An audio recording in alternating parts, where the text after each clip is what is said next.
Niyyətlərdən bilmək olur adam necə adamdır, əməllərdən yox. Əməlin arxasında gizlənmək olur. Amma niyyət niyyətdir. Niyyət sənin cövhərindir, həqiqətindir. Nə olsun bir adamın pulu yoxdur, niyyəti ki var.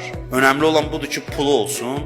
Pul olar da olmaz da, niyyəti var. Çox vaxt olur ki, niyyətə görə Allah ruzu da yetirir. Allah baxır qəlbinə, görür qəlbində niyyəti var.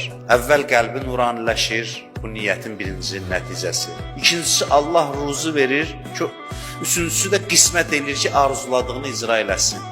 Bunlar hamısı lazımdır da.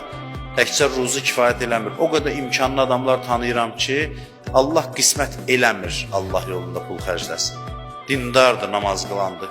Baxırsan, görürsən qismət eləmir. Hamısı qismətlədir. Bir manatın əgər haqq yolunda xərclənəcəksə qismətlədir. Allahın inayətidir, lütfüdür. Və bu nədən başlayır? Niyyətdən başlayır. Həmişə yox, bəzi vaxtlarda.